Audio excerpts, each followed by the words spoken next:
to Hades, the reformer of hooker whores, and the bronze god, the one, the only, the legendary Chris Bay.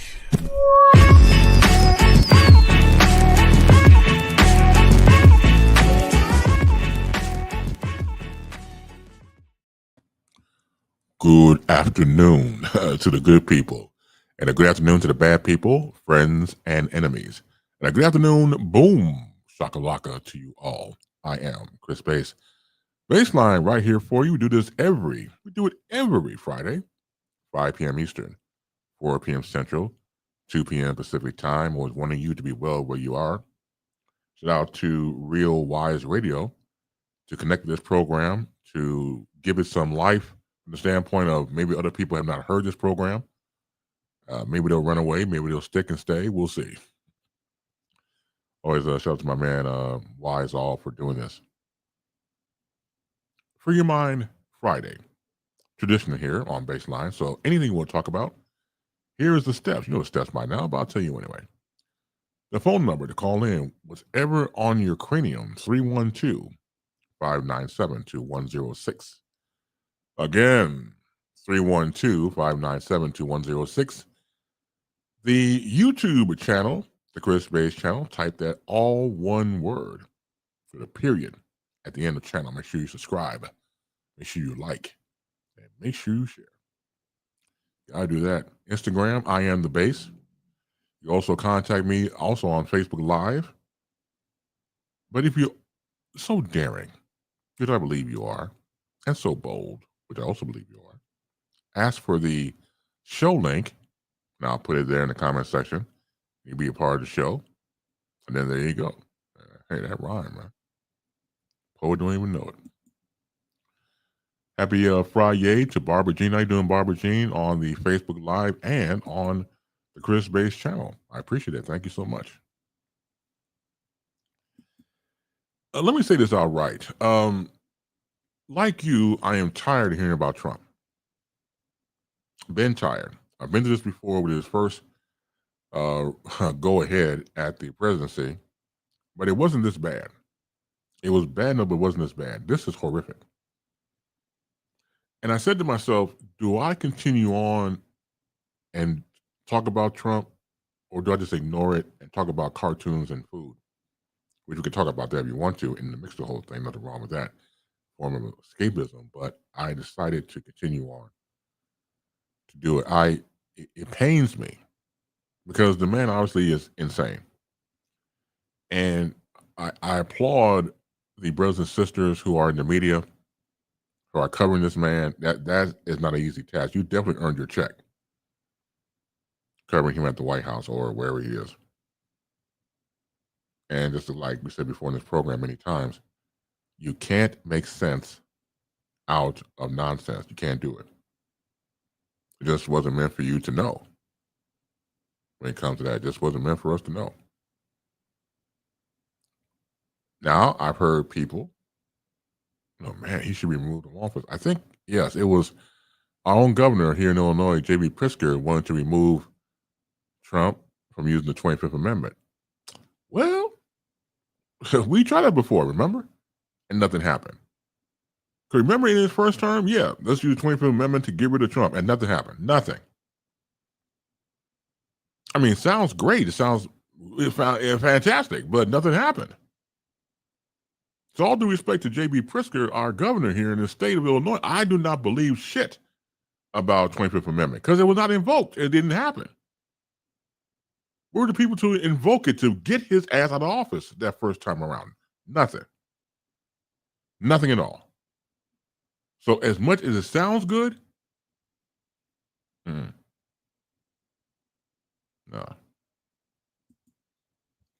Barbara Jean, shared Facebook, X, YouTube, and Fanbase. Yeah, Barbara Jean and I had a conversation about me being on Fanbase. I know that George L. Cook, who makes contributions here every second and fourth Friday here on the program with his information, is also on Fanbase.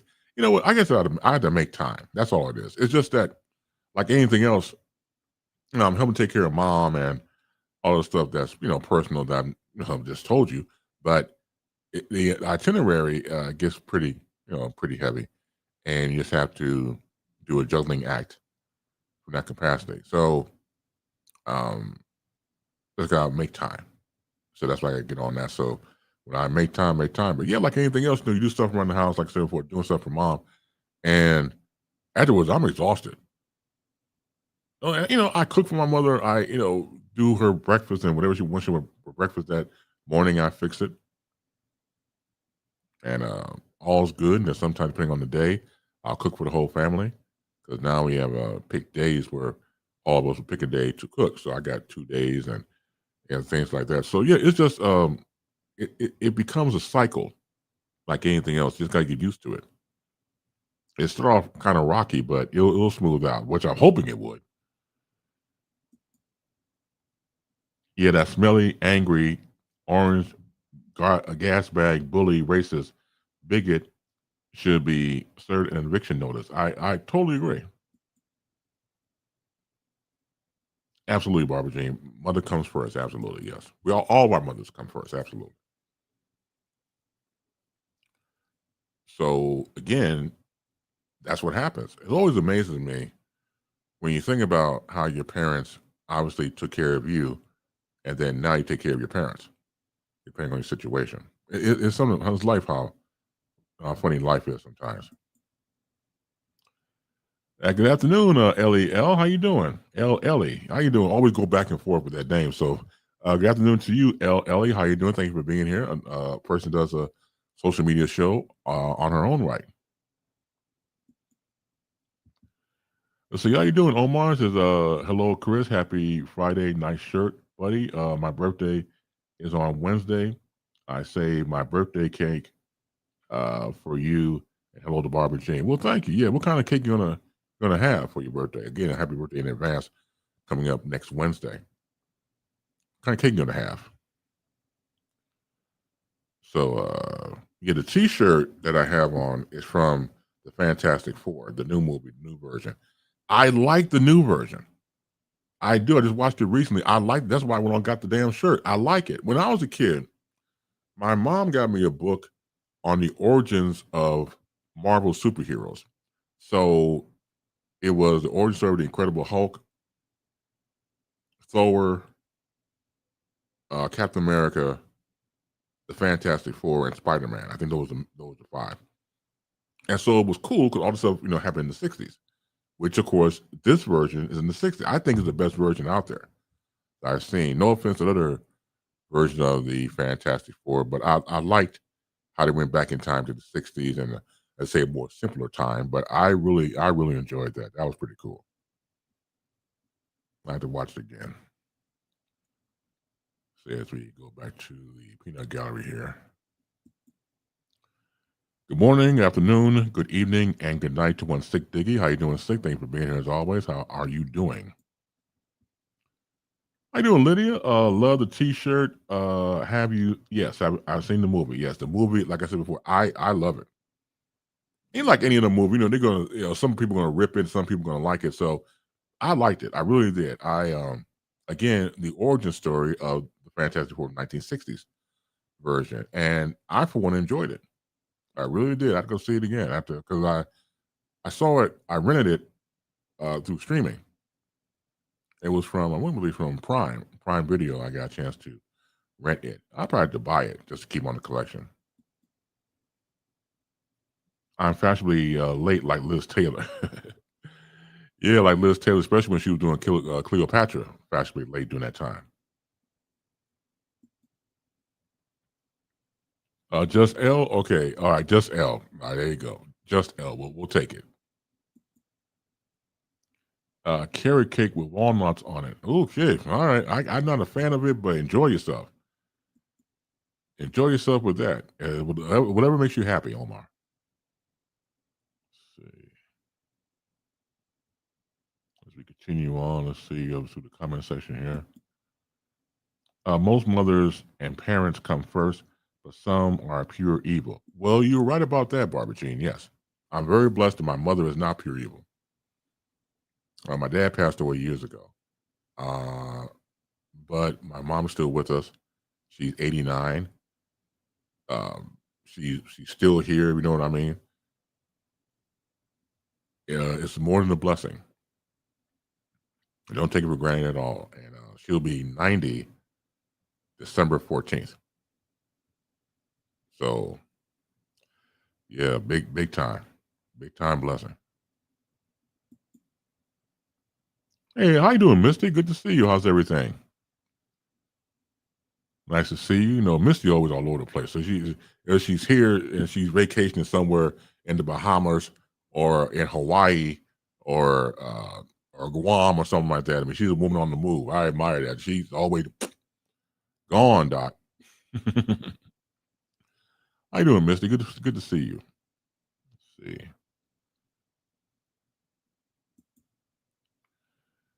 Elle says, all October birthday born. Happy birthday. Okay, there you go.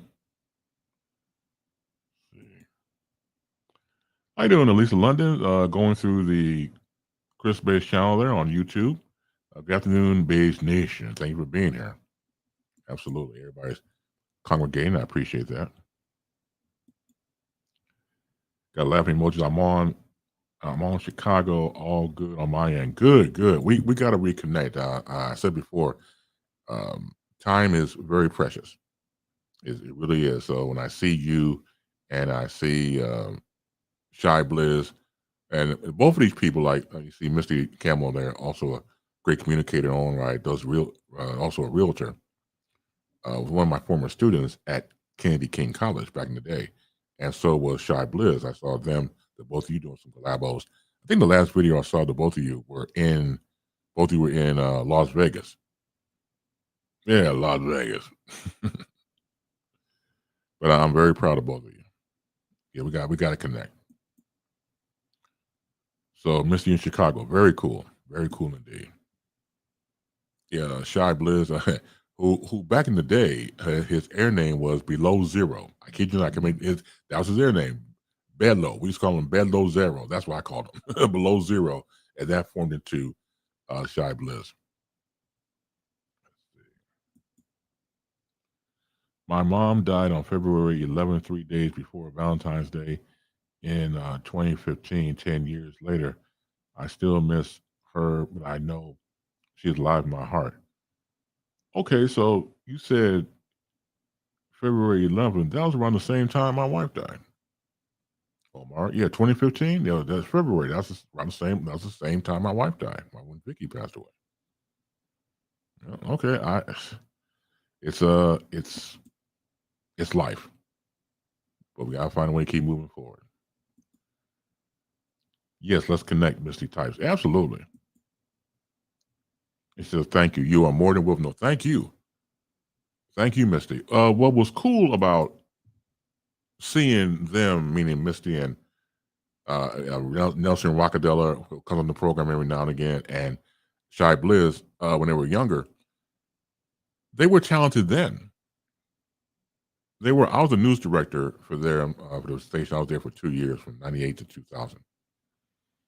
And sometimes you sit back and just watch a person do their thing because they all had to do news. And some people not to do news at all. Used to cuss me out. One student used to cuss me out. Chris, I'm tired of this shit news. Well, fuck you too. But really, I mean, it was what it was. I mean, it's you learn as you go along. And then she hated news.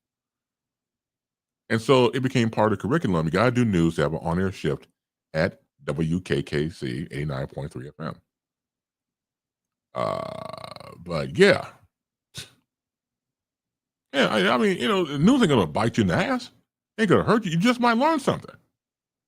You just might. I mean, God, I remember one time this student, and the one I'm talking about, I forgot her name, but she kept the mic open. I say, but they didn't. Somebody ran the board while they were in the studio with the mic, and somebody potted open. And because I would record them for their air checks to critique their newscast. This one student was like, fuck Chris, I'm tired of this shit, dude. News, goddamn news. I'm like, goddamn. Oh, you let me have it, Doc. Then we had like a news center, like dun dun dun, where we know I'm so and so for WKKC News. Are you mother? Yeah. I mean, really. Yeah, you gotta be kidding me. I didn't know news brought that much anger at the time. I don't want to do shit. I'm telling you word for I remember that. You remember some good cuss outs. 'Cause I was in my office and the studio was upstairs, a couple of floors above. You come back down, Chris, why I gotta do this shit? I'm like, first of all, slow your roll. Slow your roll. It's not that bad, but oh yeah. Yeah. I'm telling you. Go back to the peanut gallery. Good afternoon, Chris and Base Nation. Thank you, Annabelle. Annabelle, of course, is the official chef for her brother Mark here for Baseline and other programs that we do. So, got to shout out to her. Let's see. Barbara Jean, my mama died in 2018. I still dream about her. Okay, so my I remember my mom's mom, my grandmother, who I saw all the time, like 5 days a week, and my grandfather. She had passed away, and I never saw my dad cry hard before. But he really took it hard because he lost his mother years prior. I never got a chance to see my grandmother on my dad's side,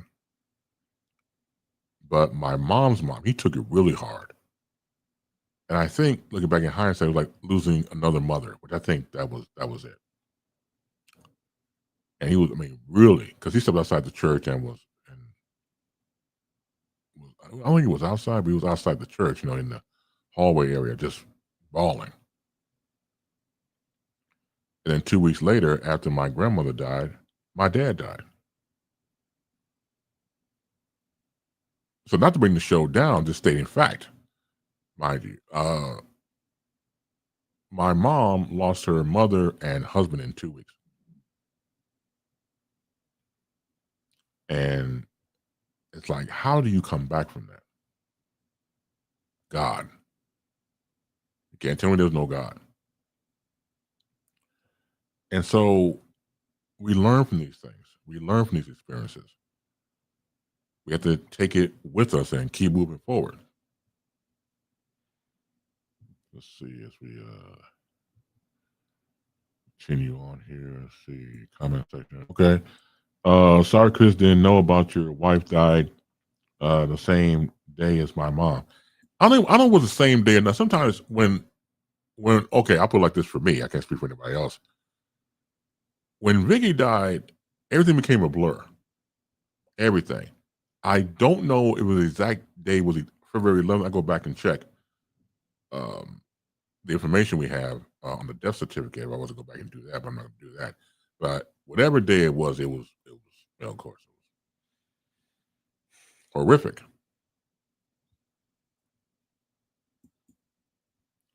Do you still dream about her? Asked Barbara Jean.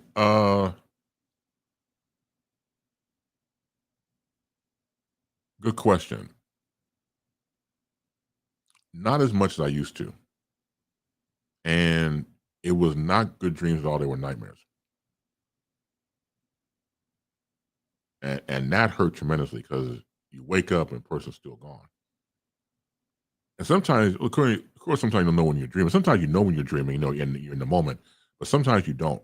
And a lot of times I thought I was not dreaming, and you wake up and the person's still gone. So not as of recently, I haven't had any dreams about Vic. Let's see.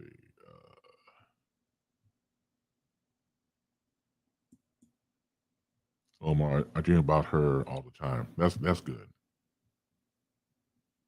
see. All right, here's the dinner menu for tonight. So she types Mark is cooking catfish fillets. I'm making garlic butter mashed potatoes, deep fried breaded catfish fillets with garlic butter mashed potatoes. Drink homemade pink lemonade. Again for the cheap seats. Mark is cooking catfish fillets, and Annabelle is cooking, making garlic butter mashed potatoes, deep fried breaded catfish fillets, and garlic butter mashed potatoes. Drink homemade pink lemonade. It was strange. I was having an Instacart order this morning, and I put on there some pink lemonade to get at the Jewels here. The shopper told me they were out of pink lemonade. How in the entire blue fuck can you give me out of pink lemonade? They were out of pink lemonade. And there weren't any other brands to back it up, because sometimes they'll ask you on the app, if they can't find a certain product, what can you have for a backup? The backup to the pink lemonade from another brand, they didn't have none of that. None of it. So 7 items that I had asked for in his Instacart were not there. 7. I cannot believe it. Like, pink lemonade? Are you kidding me? And you know, not to make it about me, but I'll make it about myself. It hurts because I told you the story before. So we're back in South Shore now, but when I was coming up, we lived on 79th Street, what we call the 9. And about 4 blocks away from Colfax, which I grew up, was a 24-hour store called the Food Basket. It's a what is it now? I think it's a Family Dollar now, I believe. So I would go there, of course, shop, and all the things that I would get, eventually people would get, and then, not saying that I'm all that, because I'm not. I'm just telling you the story how it went down. So when I got back from Madison, Wisconsin, I learned about brats. I never heard of brats before until I was out doing remote with WLS radio. We were covering the Jeffrey Dahmer murders. So I got back home, and I remember the guy was telling me, look for Johnsonville bratwurst, because they sold them at this place we went to in Madison. So I fell in love with them. This is great. It tastes good. It's great. I put the relish and mustard on it. It was a good time. So when I got home, I looked for it, and there it was. I mean, stacked, because nobody was buying it. That's what the guy told me. The guy told me to work there. You're the only one that buys these. At the time, it was outrageous. It's like 3 for $5, something like that. 3 packages, you get 5 in each pack of brats. So I'm stacking up. I'm taking home, obviously, to grill and things like that. Give it a beer bath with some onions. Let it marinate overnight. Let it marinate, man. Then put on the grill that next morning. Oh man, good eating. So I'm coming there like usual to get stuff to barbecue, and this guy tapped me on the shoulder. I was in line. What's that? He was looking my shoulder into the basket. I said, I got a lot of stuff in there. We talking about, bro? Those hot links right there. No, God damn it, no damn hot links. They're bratwurst. They're brats. What's a brat? I'd explained to him what a bratwurst was. Oh, okay. 2 to 3 weeks later, I go back, and there's none there. There's no Johnsonville brats. Until the guy that worked there, bro, what happened to the brats? Hey man, people started to buy it. Okay. So then, I've always loved Oreo cookies and cream ice cream. That was my favorite ice cream. It was my favorite. Still is.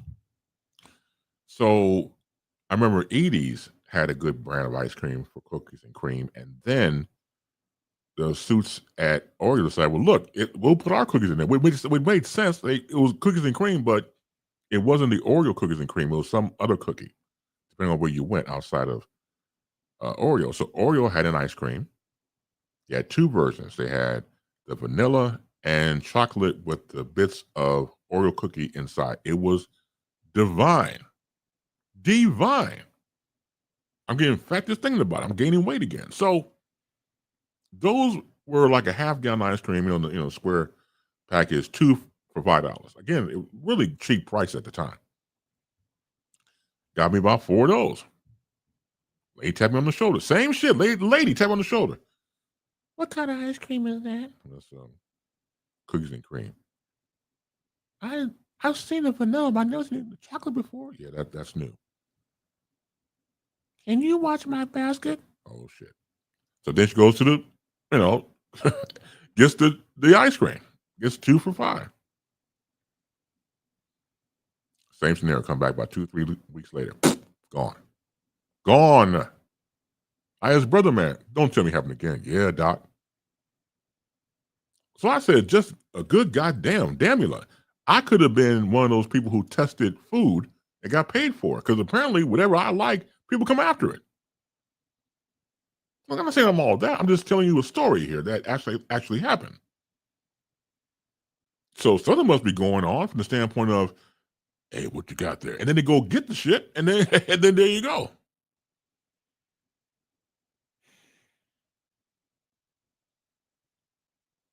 So that's when memory came back when the Instacart shopper told me there was nothing there and no pink lemonade. I'm telling you, I've always gotten pink lemonade since I can remember. But now today, all gone and all brands. I don't get it. Barbara Jane, you're not bringing the show down. Well, thank you. I know you get heavy sometimes, but that's what we're here for. We're freeing our minds, Barbara Jane. Absolutely.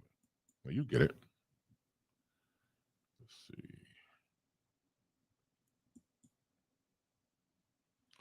Hey, what's up, Jed? How about them Bears? Yeah, look, the win against the Raiders was very slick because it was last minute thing. But it gives us potential because I'm a big fan of our new coach. I really appreciate Ben Johnson. I think Ben Johnson is what we needed. He fits the mold. One of the first things he did when he got to Chicago outside the presser was to fix the offensive line. He kept the corners. Everybody else in the middle said, y'all got to go.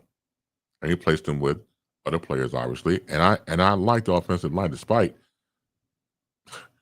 a few things that had happened. I'll take this offensive line over the ones I've seen over the years. And Caleb Williams, the quarterback, releases the ball quicker now. He doesn't scramble along. Right? He doesn't scramble around. He really doesn't. His release is quicker. I've noticed that too. So, and the defense saved the game. The defense, they came to play, literally. So, yeah, good stuff with the Bears, Doc. Absolutely. You on the Bay Area? They played 49ers played last night against the the Chargers. They played against the Chargers last night, and they won in overtime. The San Francisco 49ers. So how about them Niners, Jed? Let's see. Going back to the comment section. It's on Annabelle. That's my birthday dinner, Annabelle. Okay, Annabelle. Well, challenge. So that catfish stuff you fixed, yeah, that's what Omar says. That's his birthday dinner. Let's see. Sig, I lost both my grandmothers and father in a span of 18 months. It was hard on my family. I missed them all, but I learned to accept it, especially with my mother's comforting words and guidance. Yeah. Yeah. When you run the people who are just, they're that people, like you hear that phrase, that's that dude, that's that woman. Yeah, absolutely. When they're able to calm the storm, there's special people who can do that. They calm the storm. That's what they do. I, for one, admire that. I don't know if I can do it. I don't know if I've done it. To be transparent with you, I don't know if I'm capable of doing that. I don't know. I haven't heard anybody tell me that, but to calm the storm of a person who's going through a lot. Well, obviously my children and my wife and things like that, but yeah, to find words in a disastrous situation, no matter how you look at it, completely strong people, completely strong people. Let's see. I went to Walmart today. They got plenty of pink lemonade. Well, good for you, Doc. Because they sure in the hell didn't have it here where I'm living at. I could have went to another store the order, but I was just again just shocked of the whole thing. I don't ask for much. I do not. But damn it, I want some pink lemonade and you couldn't get it. Let's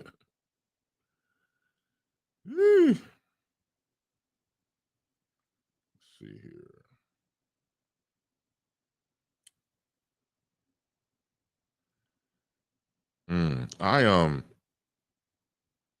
I for one, it really pisses me off because you try to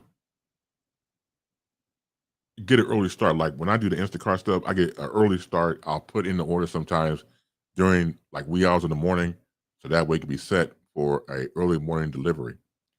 And sometimes I find out that the early deliveries versus the later deliveries, they have more stuff in the morning. You usually like 10 out of 10 times they have everything you want because it's fresh, still early, got all the products out there and things like that. Later on in the day, it gets kind of dicey. But I never had an experience where you try to get an early start and there's nothing there. Nothing. Let's see.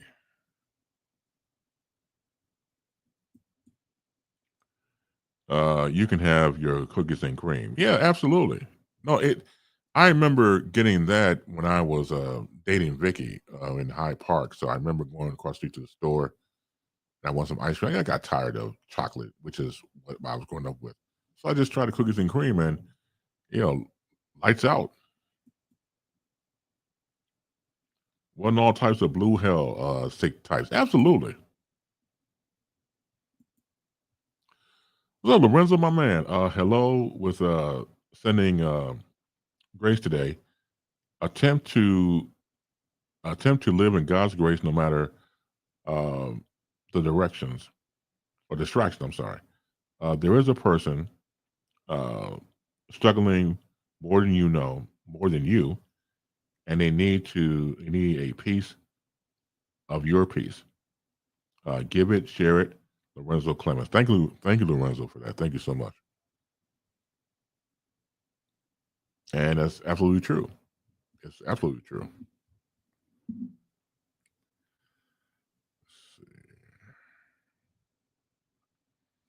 You want to call in at 312-597-2106. Have at it.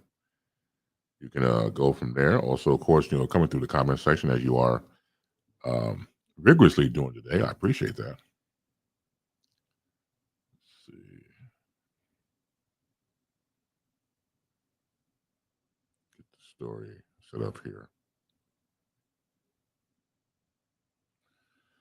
Sean Diddy Combs has been sentenced to 50 months in prison for his conviction on 2 prostitution-related offenses. He gets credit for time served since his arrest. Combs has already spent 12 months at the Metropolitan Detention Center in Brooklyn. Before the judge read the sentence, Combs tearfully apologized in court, saying, "I have been humbled and broken to my core." Federal prosecutors argued Combs deserved at least 11 years in prison, while Combs's lawyers asked for a sentence of no more than 14 months. Doug Wigdor, an attorney for Combs's ex-girlfriend Cassie Ventura, said in a statement, "While nothing can undo the trauma caused by Combs, the sentence imposed today recognizes the impact of the serious offenses he committed. We are confident that with our support of her family and friends, Ms. Ventura will continue healing, knowing that her bravery and fortitude has been inspired to so many." Uh, with Diddy, I go back to that video footage of him at the hotel in the towel, and he has the young lady on the hallway, and he's beating on her and things like that. That was,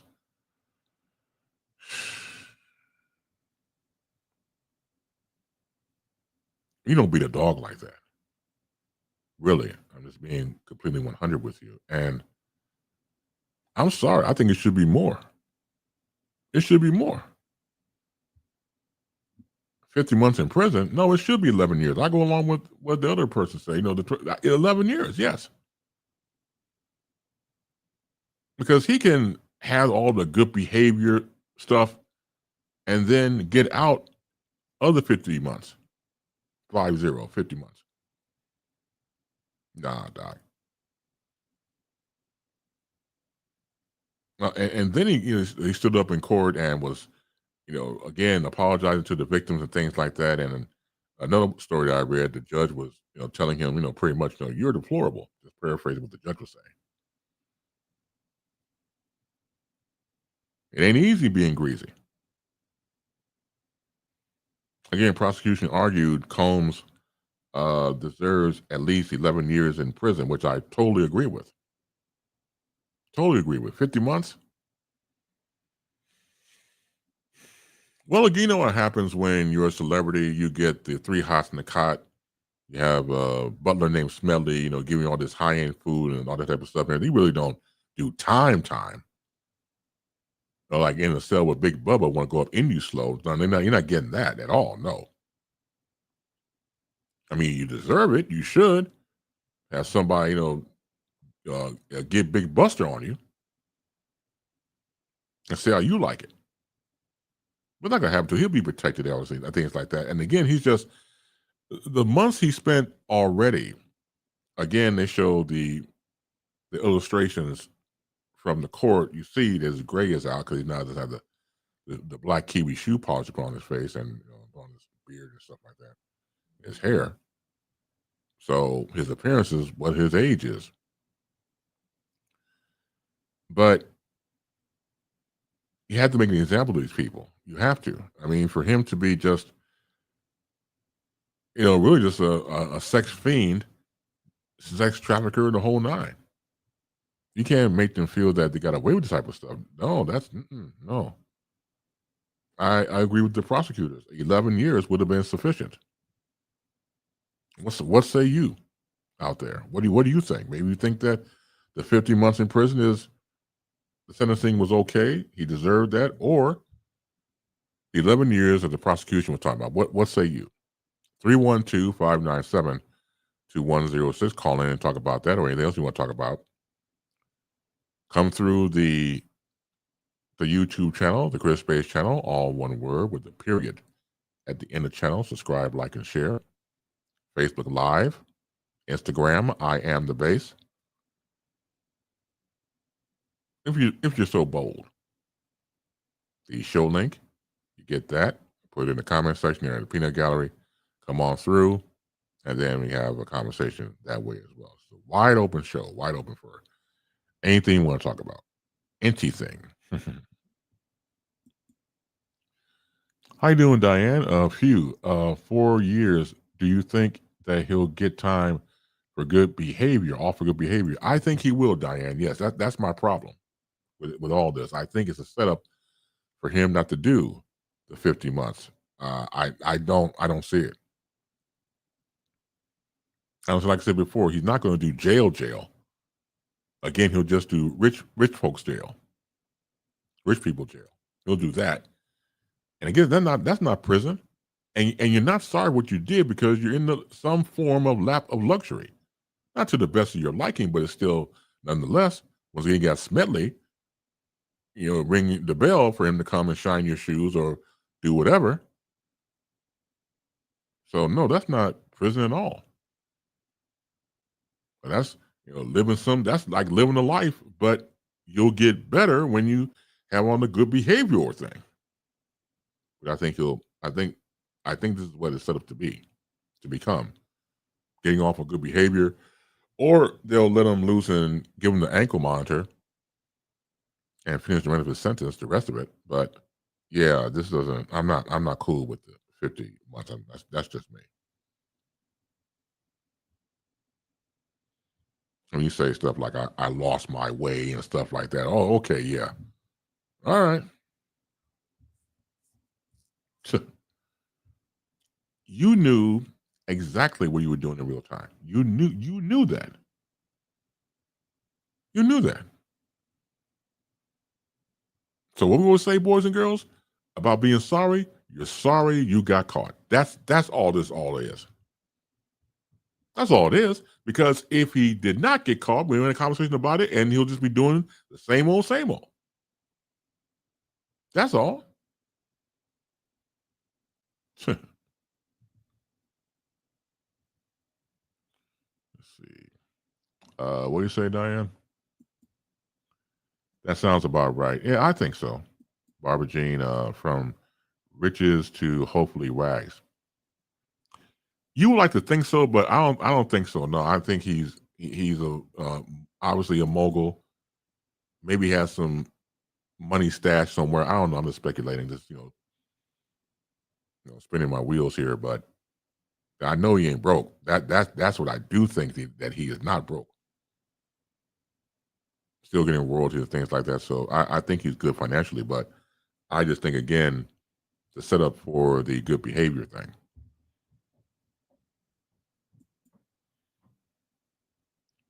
Ankle bracelet, Diane types, yeah. Get the ankle monitor on him, yeah. He'll be back at home. And what lesson have you learned? Not one damn lesson at all. Now, do I know what he's thinking? No, of course not.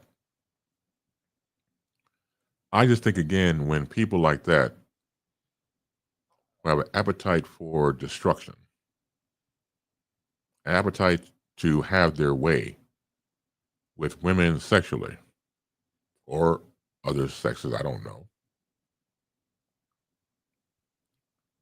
You have an appetite that needs to be satisfied. You have a craving that needs to be satisfied. And when that is gone and excommunicated from your life, that's a shock to the system. It really is. You go from getting your way to not getting your way. And again, like I said before, you still have your way because you're a high profile prisoner. Like I said, you could probably get some high end food, not the, sloppy slop they have in prisons. You'll be well taken care of. You won't be in population. So what have you learned? What have you gleaned from your sentencing? I don't think much. I'm not him, obviously. I'm just, again, speculating.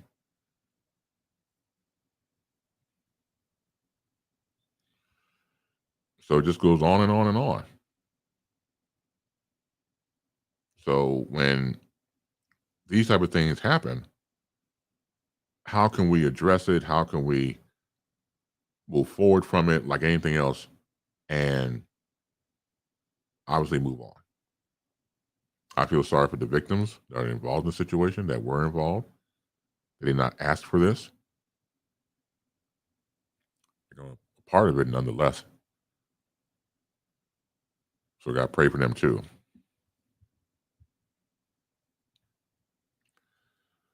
Both Republican and Democratic proposals that would have funded the government past Tuesday failed in the Senate during the 11th hour, effectively shut down the government at 12:01 a.m. on Wednesday.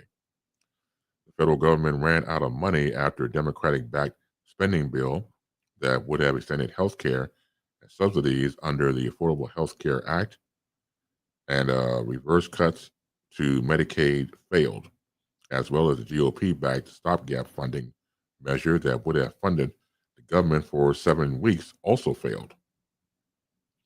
Following the two failed votes on Tuesday, while White House Office of Management and Budget Director Russell Vought told federal agencies that should now execute their plans for an orderly shutdown. Senate Minority Leader Chuck Schumer urged Republicans to come to the negotiating table after the upper chamber failed to pass a measure to avert a government shutdown. We want to sit down and negotiate, but Republicans can't do it in their partisan way, where they just say it's our way or the highway, Schumer said at news conference. The Senate votes on. The Senate is expected to vote again, and again, just get off the. We're looking at 2 weeks of this, as some of the news outlets have said. 2 weeks of this, and it's beyond sad because this could have been avoided. It could have been avoided.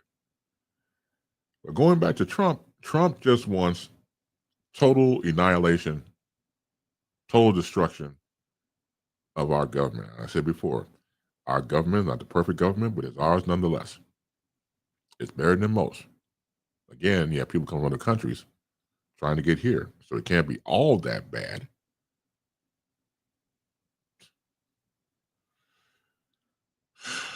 And the blame game keeps going back and forth between both parties. And once again, we're watching these, news head programs, and yeah, everybody want to blame somebody else. Okay, stop the blaming and get back into office so that the shutdown could stop. Let's do it. This is very simplistic. Let's do that. But just the fact that the Republicans left in the the middle of the week because they didn't want to vote, and then came back. It's come on now. A now former school superintendent who was detained by ICE, Immigration and Customs Enforcement agents, has been charged by federal prosecutors in Iowa with one count of being an illegal alien in possession of firearms, according to court records. Former Des Moines public school superintendent Ian Roberts was charged by complaint on Wednesday, according to the case docket. He appeared briefly on the initial appearance Thursday afternoon, during which he waived the right to a detention hearing and preliminary examination, according to the docket. The court ordered that Roberts be detained and was advised that an immigration detainer has been logged, according to the docket. Roberts was arrested on Thursday, according to the docket. He had been in ICE detention at the Woodbury County Jail in Sioux City, though he has been since been taken to custody by the Department of Justice on a federal warrant for his arrest, according to the Woodbury County Sheriff Chad Sheenan. Roberts, who's 54, was initially detained by ICE agents on Friday. He was in possession of a loaded handgun, a fixed blade hunting knife, and $3,000 in cash, according to ICE. The pistol was wrapped in a towel under the driver's seat, according to the federal criminal complaint. It was purchased in Arkansas from a federally licensed dealer by someone who is believed to be Roberts' spouse, according to the complaint. It goes on to say, during a search of his residence on Friday, the complaint alleges law enforcement located a loaded pistol underneath the seat cushion of a chair in the living room, a loaded rifle in a bedroom closet, and a shotgun behind the headboard in the bedroom. The 4 firearms were found to be manufactured outside of Iowa and therefore crossed a state line before Roberts' possession of them. Multiple magazines and ammunition were also located during the search of his residence. ABC News has reached out to his attorney for a comment, but it has not yet responded to the call. Roberts, a native of Guyana, entered the United States back in 1999 on a student visa that expired in 2004. He has no work authorization in the U.S., and a judge issued a final order of removal in 2024, according to ICE.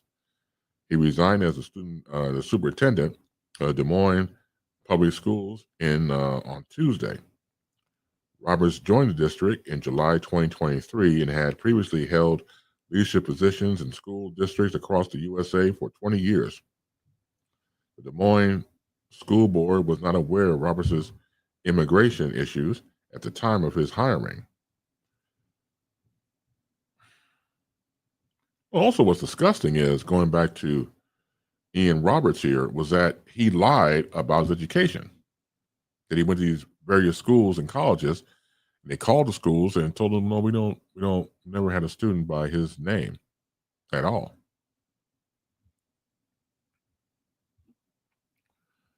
Let's see. What's up, Rock? Remember I told you earlier, I was telling you guys earlier about the 2 students, 3 that I remember from KKC. It was Misty, and I told you about Shy Blizz, and this gentleman here, also a former student. What's up, man? The government shutdown is an upgrade version of Texas Democrats running to Illinois Republican Cowardly Act a difference of meeting with people, messing with people's lives, different messing. Yeah. Um, thank you for that. And it's true. These politicians and Republicans in particular, they don't care. They don't care about their own people who voted their asses in office. That's what gets me. No, these hoes ain't loyal. They're not. Far from it. That's why, for example, we see these town hall meetings from coast to coast. These people are pissed, and rightfully so. They're tired of the representation of Trump coming in, and they're just kissing his ass all the way, all the way. Rock, what you laughing at, Doc? what you laughing at, man? About the Jose loyal comment? Yeah, it's true. It's true. You would think, for example, in any type of party, let's talk about Democrats, Republicans, that there'll be some loyalty among the party, obviously, because they're a unit, like an organization. It's like them, us versus them type mentality, and then there you go. But they don't even think themselves, let alone the fact that they got in the office, going in the office, whatever it was a senator, representative, U.S., we don't know. He got in the office. And then, of course, they bought out of Trump. But the people who voted for these people are like, wait a minute, no, don't do that because Trump is ruining our lives. Go there and fight for us. How you gonna fight your boss? Don't get me wrong. I love these town hall meetings because at least there's some humanity left in this country and in general. But this is who you voted for. This is what you get. So I remember this one town hall meeting. This guy who was a farmer was talking about how it was doing well and he's losing money and the tariffs and everything else. People out here struggling, all walks of life. Are you laughing at that? Okay, well thank you for that. Thank you, Rock. Barbara Jean, thousands are dealing with the voters' remorse. Absolutely. Absolutely. Voters' remorse. But it's too late. The only way that you can combat this is to stay on the asses of these politicians. That's one way. Keep having these town hall meetings. If they show up or not, just still have them. Let them know that your voice counts. Your voice needs to be heard. It needs to be heard. Greer, what's up, man? The one only Dr. Al Greer. How you doing, sir? Thank you for being here. What's up with you, man? I like the fact we get a chance to appear on each other's lives. I respect the program, Bedtime Stories that he's the host of. Get a chance to check him out on Facebook Live. And now returning the favor. I appreciate that, Doc. How you doing? Thank you for being here. I've seen some of your full pictures and photos online. This man gets around. Clean as a board of hell. You see Al Greer with a suit on and hat? Oh, yeah. Dressed to impress. That's where I think we got your clothes from. That's the name of the place. They're understanding that votes do in fact matter, Barbara Jean type. Absolutely they matter. Absolutely. Absolutely. But voters' remorse? Oh, hell yes. Yes, hell yes, all the way. But like I said before, continue to insert foot in ass when it comes to your politicians. Continue to do it. If you wear a size 7, 7 to 13, whatever size you have, or all parts in between, keep the foot in ass. Keep it. In fact, if you got to go use the bathroom, put your shoe in there. Let the shoe, does the work for you. Why go, hop along and go use the bathroom? But continue to put foot in ass. And then you get back from the bathroom, put your shoe back on as long as the shoe is staying in the politicians behind. Yeah. That's where we are right now. That's where we are. People are suffering and hemorrhaging. You got these idiots in office, these damn fools playing with our lives. It's not fair and it's not right. Got to do something. Even if it's minuscule, it's something. It's something. Because it's better than nothing.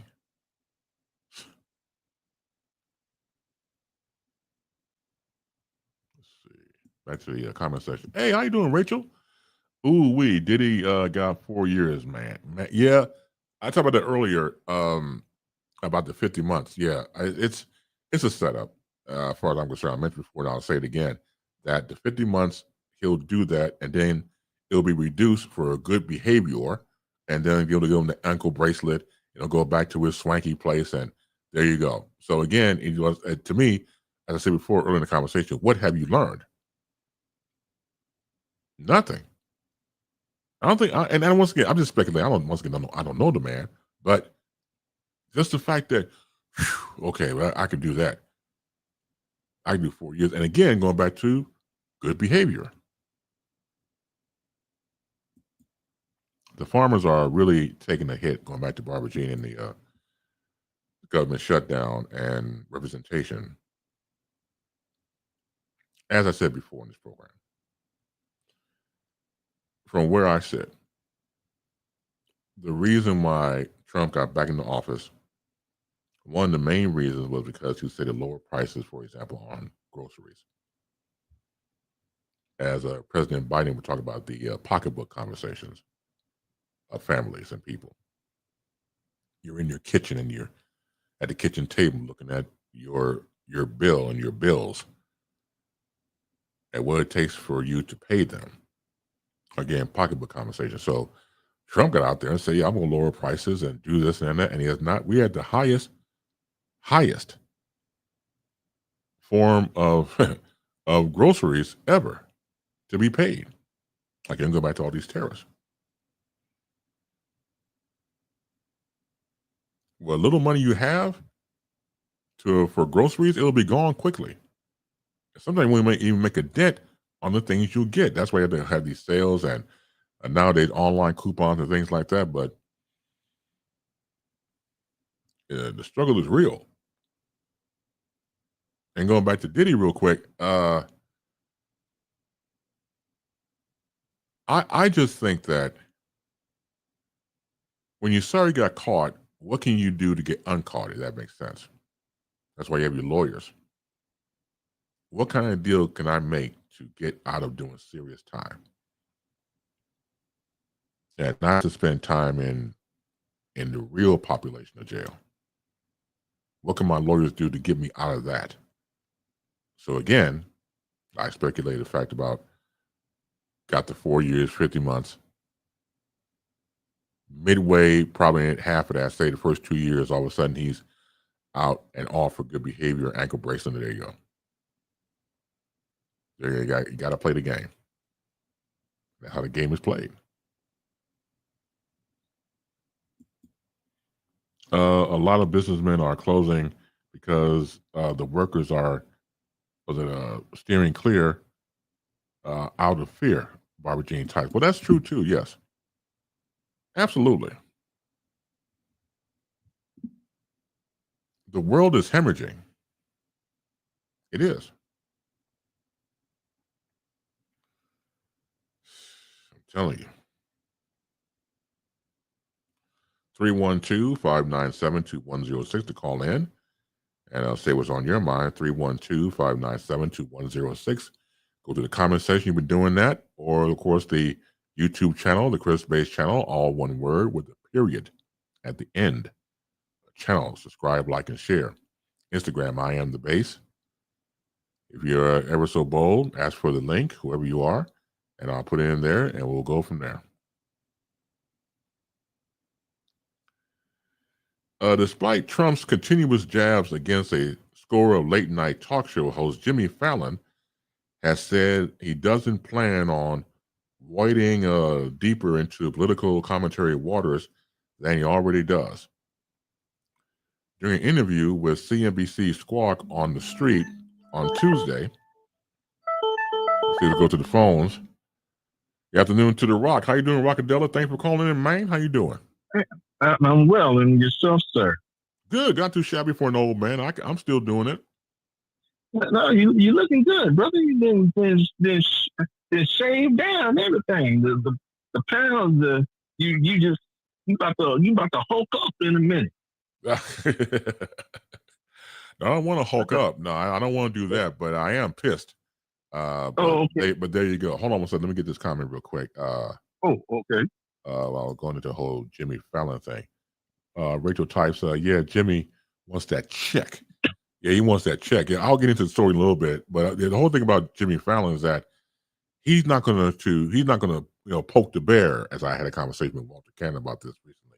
He doesn't want to poke the bear and get Trump pissed, so he'll come after him and take him off the air. So he's like, I'm staying out of it. Which I give him that, but I never liked Jimmy Fallon anyway. He was a punk. I never liked his act. I never liked his. He just wasn't, didn't do anything, for me as a viewer on his show. He's too damn silly for me. Well, I like Jimmy Fallon. Okay. Because he reminds me of a non-mature version of Johnny Carson. Because when Johnny Carson laughed, Johnny Carson let it out, especially if the jokes were funny, depending on who it came from. If it was Don Rickles or if it was from Milton Berle or Richard Pryor, laughter is laughter. And and he brings something different compared to Jimmy Kimmel or Colbert. He's different. So yeah. So from the side of the radio side where, theater of the mind, you want that silliness. I like him for that. The creative song. He sings songs.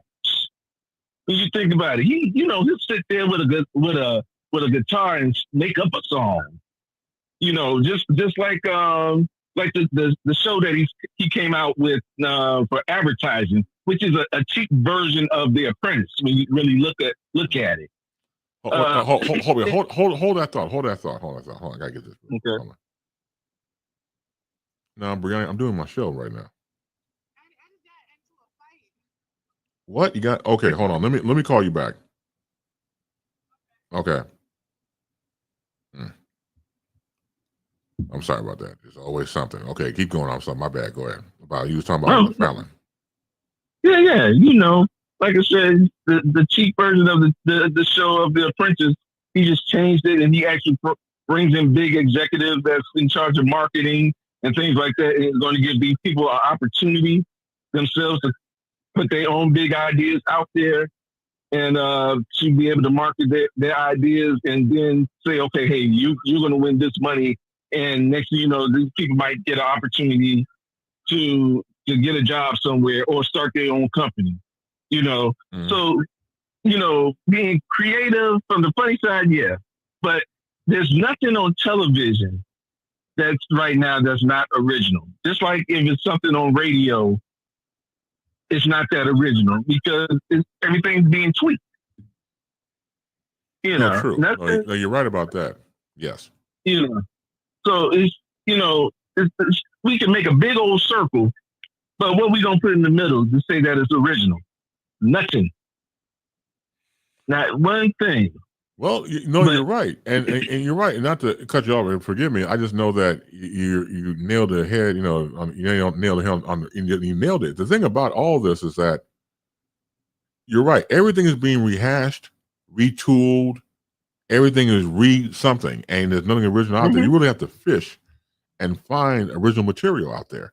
Whatever you like, whatever that gets your attention from a standpoint of creativity is concerned, something different. The good thing about streaming, they have all these different genres, all these different types of movies, acting and things like that. So at least we have more to choose from. But as far as television is concerned, yeah, television really needs a big hit, and it's the same old, same old. Yeah, but even from streaming, it's not that original either.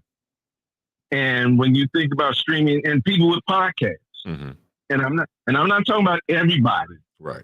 People that's in radio, that knows radio, that can do a podcast and know where their breaks are, know where to break things down at, where it's not just time being wasted and just running their mouth and don't have nothing to talk about. And then you just bring on some random person that don't know anything either, because they just say, "Ooh, I'm there." But as a professional that's been there seen the old, seen the new, can bring in some sponsors, things of that nature. Yes. Then you got a place to go with it. And so just like yourself, you're worldwide.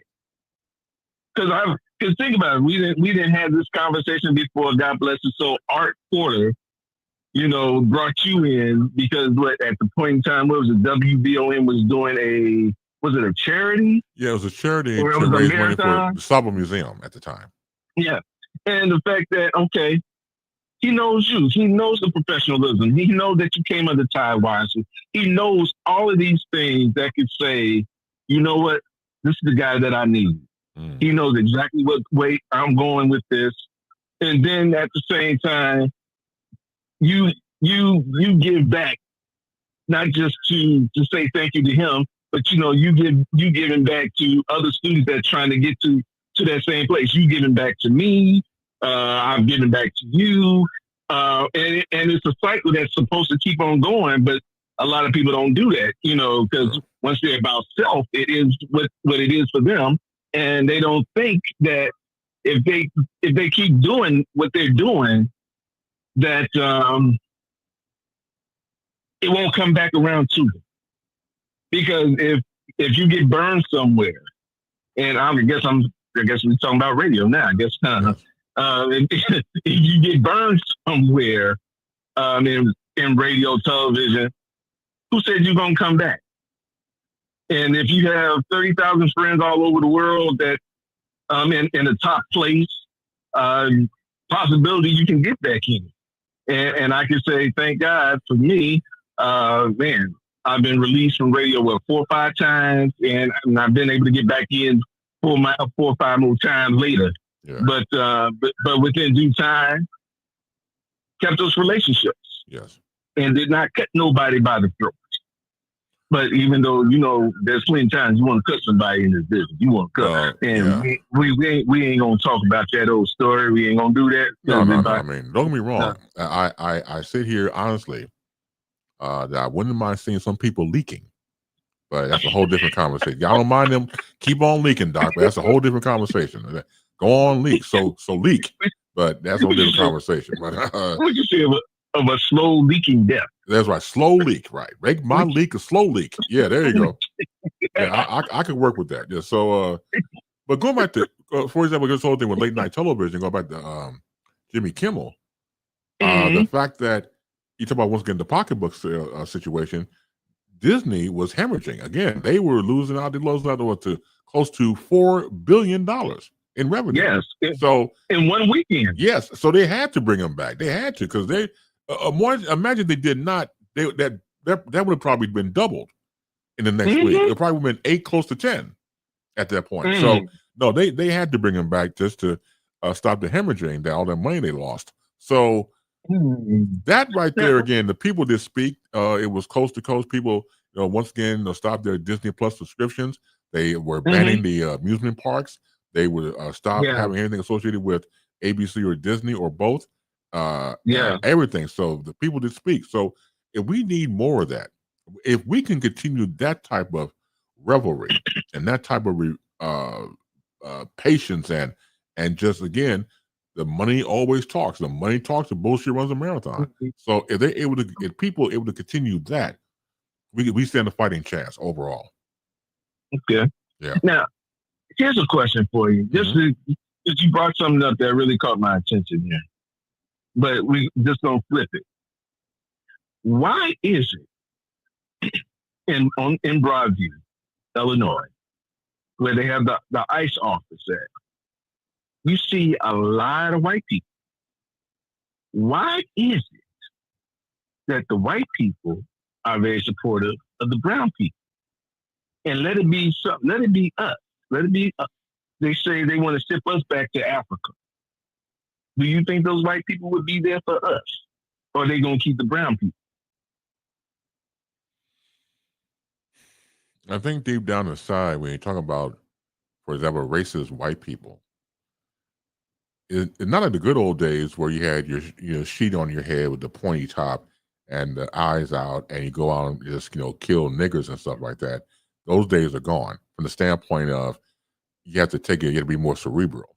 You just can't go out and kill like you used to back in the day if you want them. I mean, out and out racist people. So when you look at the ICE situation, going after brown people, I think that the brown people for ICE and the National Guards for us as black folk, I really think that's the deal. So to detain all types of people that happen to be of a certain color or hue is again part of this movement that the president is doing, obviously, and also through Project 2025.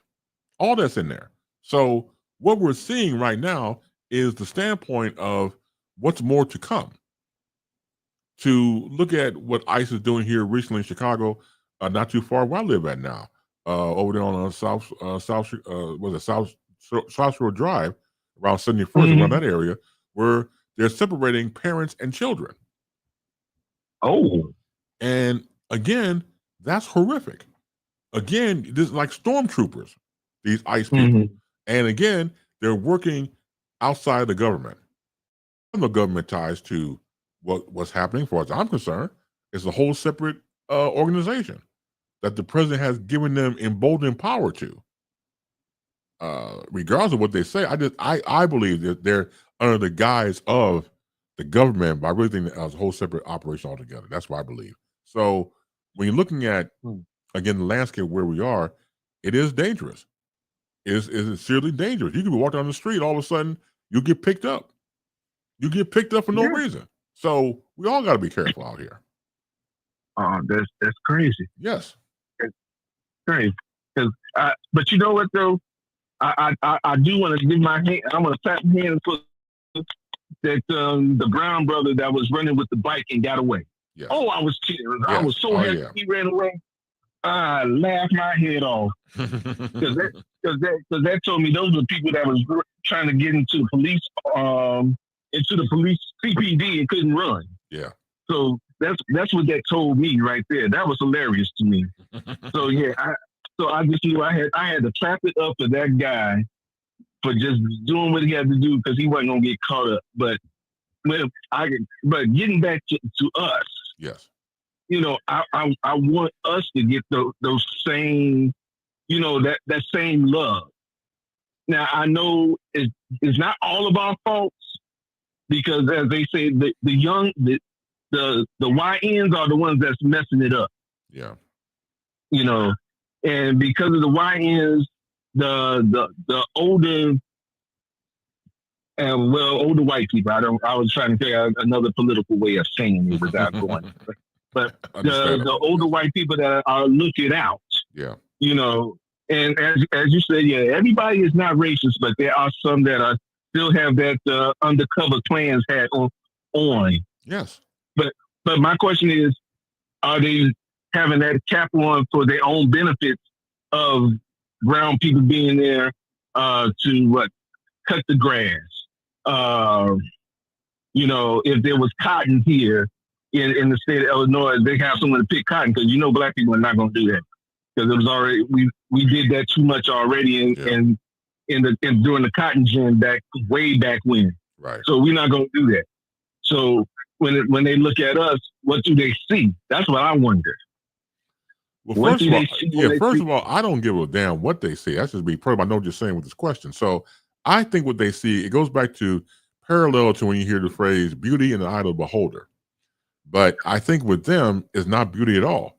It's stay in your place. You know, it's like you know, dribble and shut up and dribble type of thing. So that's what they see. I mean, those racist white people, they see that because don't you dare have a mind of your own. Don't you dare cross the line if they don't have a conversation with you. You know, you're beneath me. I can't have a conversation with you. You're not even human. So those people still exist because racism, of course, is a taught and learned behavior pattern. So when you look at from that perspective, yeah, they gotta be low key racist. So they can't go out in the good old days once again and just start hanging niggers like they used to and everything else. But no, they have to be once again cerebral, discreet, low key, and that's how they play it nowadays. And I go back to what Malcolm X said. You've had racist people for the KKK, for example, trade in the sheets for law enforcement, for nightclubs, but billy clubs and and guns. So that way, excuse my language on this, I'm telling you how they think. I'm licensed to kill niggers now? Oh man, oh happy day. Oh man. Oh happy day. So then when that happens, because I've been covering news for a long time. I don't even remember a situation where, I don't want anybody to get shot or killed, but when a white person gets shot and killed in the hands of police, not talking about, say for example, an assassination attempt or something like that, and the guy is white. I'm talking about every day on the street, everyday metropolitan cities, where it's usually a person of color. And really somebody white. I can't even think of a time where it was, because the majority always been a black man in particular, a young black man or older black man. So that's the agenda. And then and I told you on the story on this show before, they'll shoot the black man dead, unarmed, no gun whatsoever. Shoot the man dead. And what's their go-to line? I fear for my life. That's their go-to. And then they're off the case. They're behind the desk, still getting paid, or they take them to another precinct. They'll move from one precinct to another one. It reminds me of Catholic priests. When Catholic priests would abuse young boys, they should be excommunicated from the Catholic Church altogether. But no, what do? They take them from one sect and put them to another church and do it. And the problem happens all over again because they're predators. And the same with crooked cops, same with racist cops. Instead of taking their bad altogether, you're not going to work in this law enforcement ever again. They just take it and they'll take them and put them somewhere else. And the problem continues. So that's just like the guy at the Park District that shot those two boys, killed one boy, and the other boy got away, but he was shot and injured. And the guy that shot him used to be in the military, but had plenty of complaints against him. Yeah, plenty of complaints, and they didn't do anything until this young man was killed. Right. That makes no sense. And as you just said, it's a white man. It was a white man that used to be in the military. Right. Let's think this thing through. Let's think it through. Yeah. Why aren't they doing enough investigating? Because I know there's a shortage of everything because no one wants to work. Right. And if you're under this government and administration, and you're dealing with the orange man, the pale man, whatever man you want to call him, if he is the man, you need to get out here and make as much money as you can, because we don't know what's getting ready to happen next. Because the big dream bill, what else is going on? The big dream bills, SNAP or Link, all that stuff is being phased out. Everything is being phased out, and you're going to have to start over brand new. And whatever creative ideas that you have to be able to make money, you're going to have to do it now. That's right. You can't stop. Keep going. Because there's opportunity out here to make money, and it's out here. You just got to know who to talk to, how to go about doing it. But when it comes down back to the racism again, we just need to be tired of being sick and tired of it. Yeah. And I don't want to say go back to the 60s, because I don't even think I would survive that. I don't even believe that. Or 50s. Let's say 50, between the 50s and the mid 60s. Yeah. And dealing with everything that they dealt with, that our people have dealt with, and knowing that we're still here and still strong, still standing, and making it through here. But the question is, what do we do? Is there an answer to make some things continue to happen, and want to see better and do better? So Barbara Jean, I'm going to cut you off. Barbara Jean types here real quick. There is a serious need for a national database for those in law enforcement and possibly the military, especially the dishonorably discharged military. Good point. when it comes to that, Barbara Jane, I also think that before I get back to Rockadella real quick, I think that the era we're living in now, that to turn the military on citizens, to start literally a civil war within our country, is what he's aiming at. Again, the man is an agent of chaos. I don't mean the old Get Smart show with Don Knotts. I'm sorry, Don Knotts, with Don Adams. I'm talking about real chaos. And that's what he's all about. 'Cause I think this man wants to destroy not only America, but wants to get into other wars in the future. Once again, we're only in year one. We haven't completed this year. That's what gets me. All the shit that we got already. It's not even the end of the year. So imagine next 3 years. So we have to fight. This is a fight. This is not something we can take lightly. Again, going back to what I said about the National Guard, that's for us.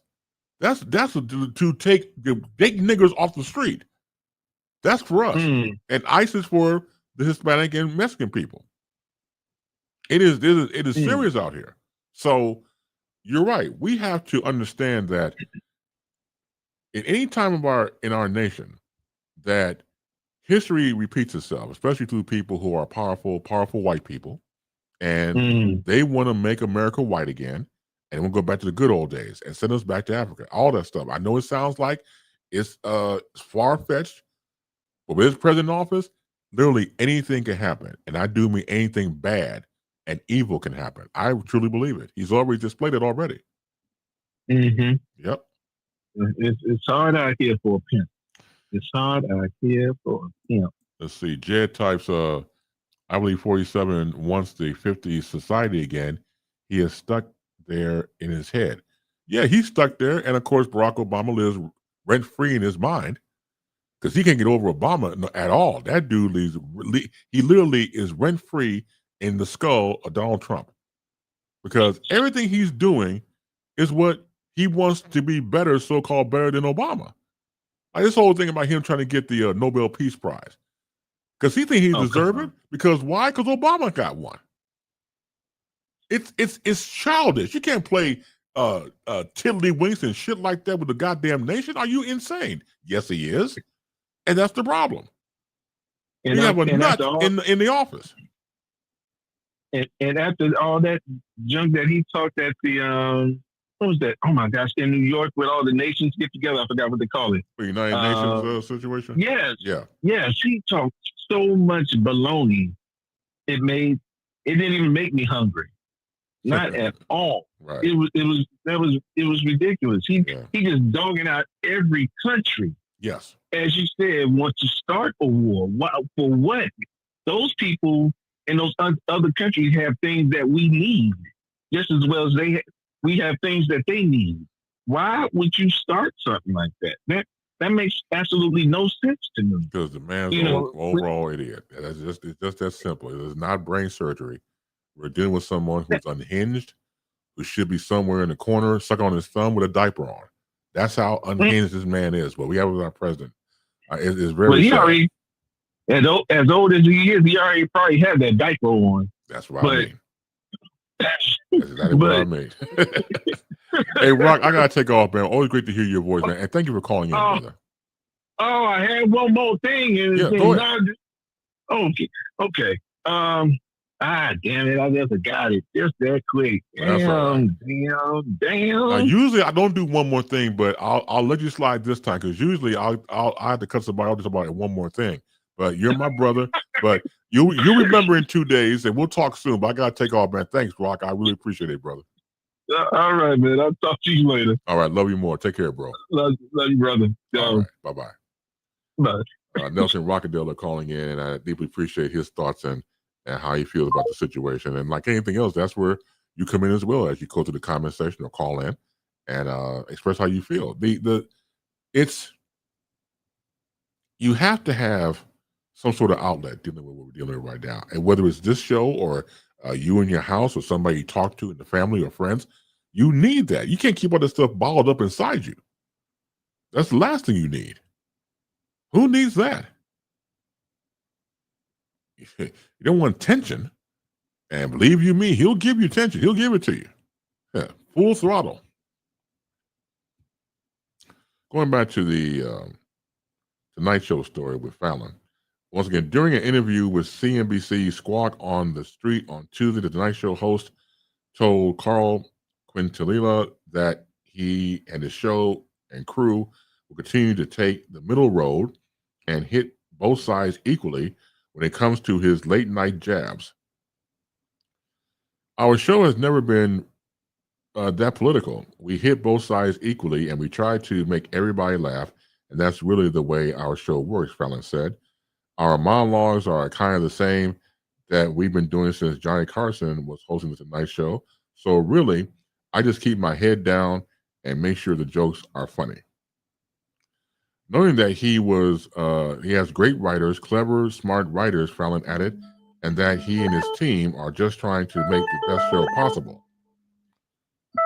Let's go back to the phones and say hello. It's been a little bit to Lord Stephen. Man, how you doing? I'm fine, sir. And how the heck are you? Man, I can't call it. Good to hear from you. I know you've been going through a lot recently, but it's good to hear your voice, man. Yeah, man, I'm calling you from. Hold on, I'm trying to get you off here. All right. Hey, do me a favor. Turn that down in the background because I'm trying to get rid of it. There you go. Wait, there you go. I'm calling you from what the fuck? That's your phone. That's delay. Cut it off. Cut whatever it is. Cut it off. I'm trying. I'm an old man. You're an O-N. Anyway, as compared to a Y-N, you're an O-N. Okay, got it. I'm an old man. Yes, you are. You know, Same here. Yeah, I'll be 120 next week. Oh, congratulations! Happy birthday. Yeah. they call me the mummy. Yeah, man. I'm calling from war-torn Portland. We need so much help up here. Oh, wow. We're in danger here. This man. Hey, do me a favor. Hold that thought. Hang on. I'm trying to do something. Let me try this real quick. Okay. Hey, what's up, man? Hey, this is Fran. This is not Fran, but that's another name. We're talking about Rachel. So Fran's somebody else. I know who she is. But Rachel Montgomery's on the phone. So let me try to merge these two calls. Let me see. Because we have Lord Stephen is on the line. So let me see if I could merge these two. Okay. Hey, can you hear me, Stephen? Let's see. Let me try something again. Let me try that. Let's see. Never done this before, so bear with me. That's okay. That's conference call. Okay. Yeah. Okay. Stephen, can you hear me? Damn it. Okay. Damn it. Hold on. Don't pump the brakes yet. Hold on. Let's see. God damn it. Okay. Hold on. Okay. Let's see. Can anybody hear me? And newfangled technology. Yeah. Okay. So I hear both of you. All right. So Stephen, can you hear me? Yes, I hear you. Okay. Don't sound too happy now. Say hello to Rachel Montgomery. Hello, Montgomery. Hey, what's happening? How are you? You sound like Glum. Y'all never make it.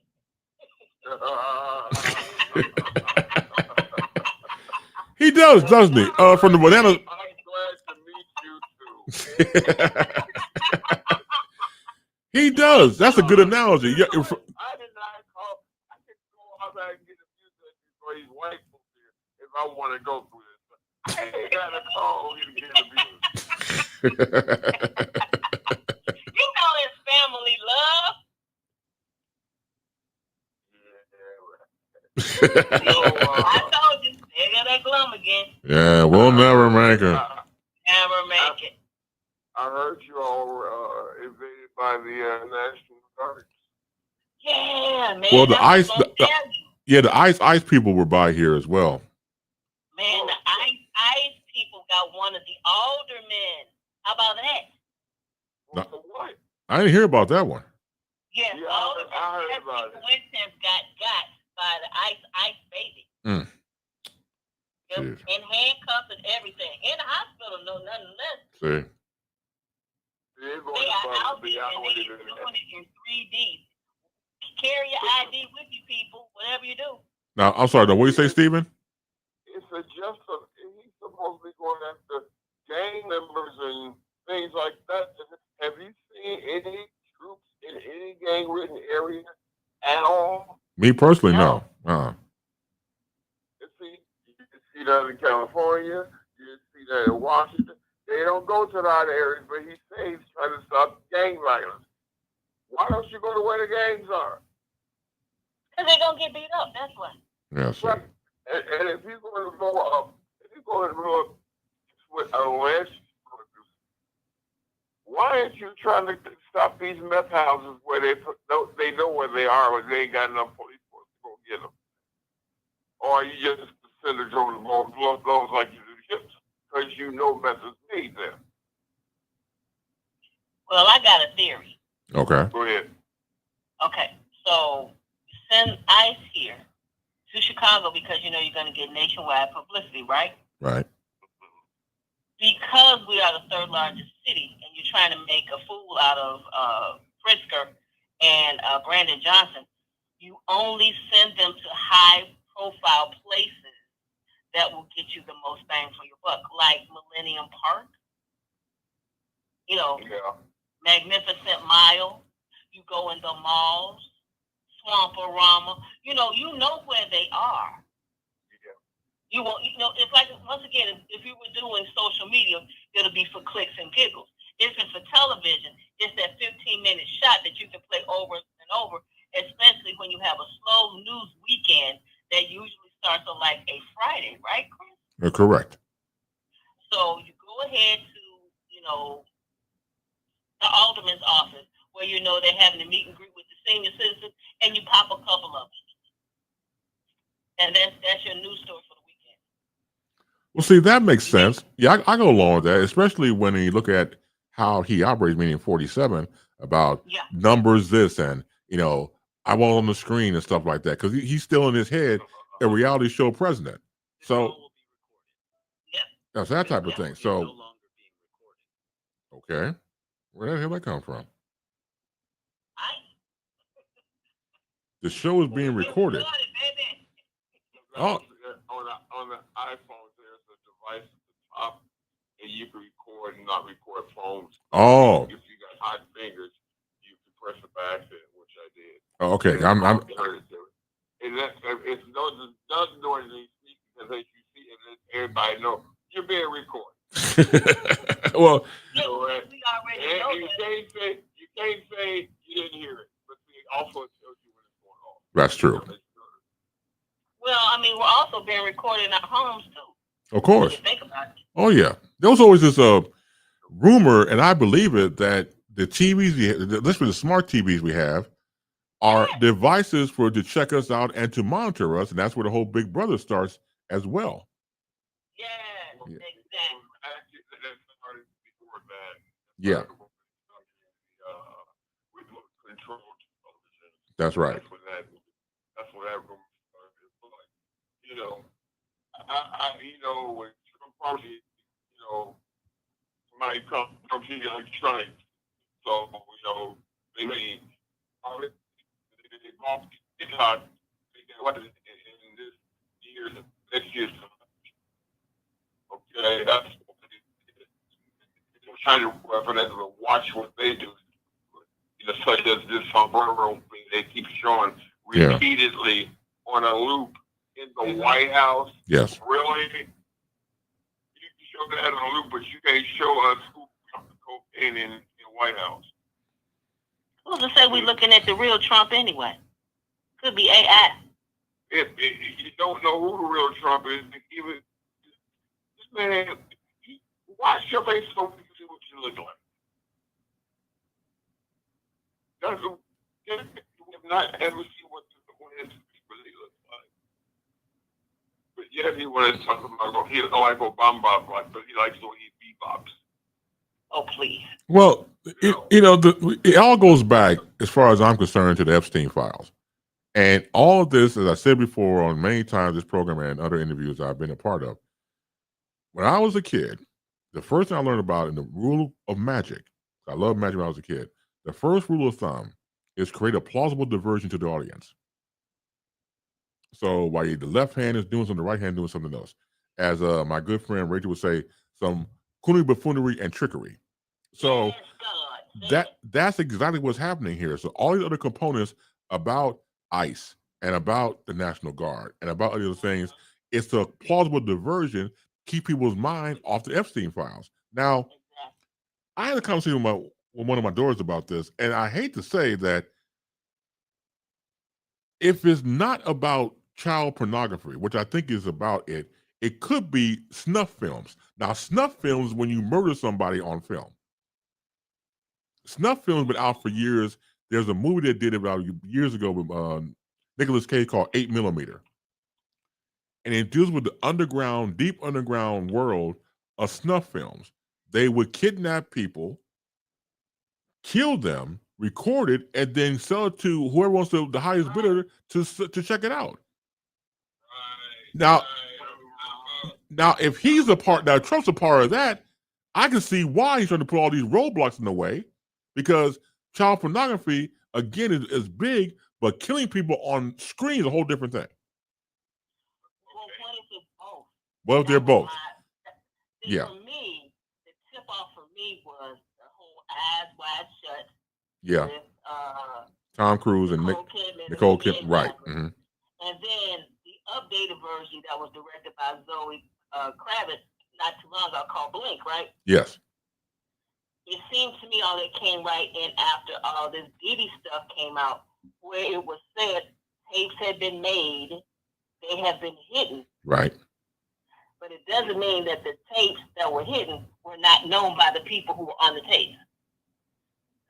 So they might have a copy too and know what more about there.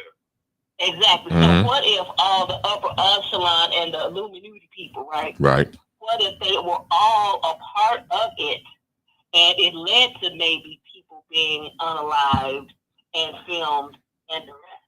Right. Which is why a person like an Usher or Justin Bieber are having mad, crazy flashbacks because they knew what they were involved in, although they weren't willing participants because they were underage. But that's why I think Diddy didn't get as much time, because they don't want him to sing.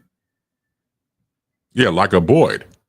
Yeah, because he'll sing like a Boyd. Yeah, absolutely. And so, I said before, that the 4 years is very slight that he's getting. I don't think it's that. I think that it'll actually be probably 2.5 to 3, because they're going to take 4 years with time served and good behavior. And of course, they'll do the good behavior, foolishness. Right.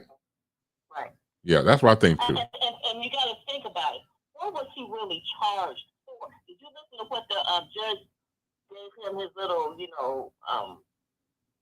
I guess we'll call it, spanking. He's been bad. Right. But he didn't spank him for the charges of prostitution and, trafficking people across state lines. That's not what he got spanked for. He got spanked for domestic violence, but that's not what he was charged for. Right. It was like everything but. So they sold out, meaning that, well, it's all right for you to do. I guess it's all right then. Okay? All right. That's right. You can have sex with the people, but you just can't beat them. Yep, that's what it means. Because if you listen to exactly what the judge said, it has nothing to do with the charges that he was given. Nothing to do. Which means it's all right for him to come out and do the same thing. Just don't beat him. But he continues to make money. Like I've been reading it just now. Disgraced hip hop icon Sean Diddy Combs is so confident he'll be released from jail on time served. He's already booked speaking engagements for the next week. Yes. For next week. Prosecutors have revealed this during the sentencing today. That was supposed to be a part of his cleansing, like mental cleansing and healing. Last today and tomorrow, that man ain't healed nothing. No. Look at what's happening over here. Don't pay attention to me. What you say on the one hand doing something and the other hand? I'm getting ready to put 20 million people off insurance. Don't pay attention to me. Yeah. Right. Exactly. The classic plausible diversion. That's right. That's exactly it. But you gotta think too. They had to give him some time with all the money that they spent on this particular trial. Correct.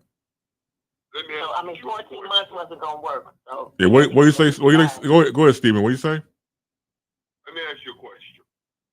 You all watch late night television, right? You see what Oh, they yeah. did to Kimmel. Yes. Have you ever heard of this guy called Greg Gutfeld? I heard of him. He's on Fox News. Yeah. Yeah. I heard of him. Yes. Okay. Have you ever seen it? No. Gutfeld looks like a little pervert. He does. Okay. And he's talking out of his chair when he says something. He sinks back in his chair and he looks like a little fucking troll. Mm-hmm. But this is the man they think is funnier than anybody on late night.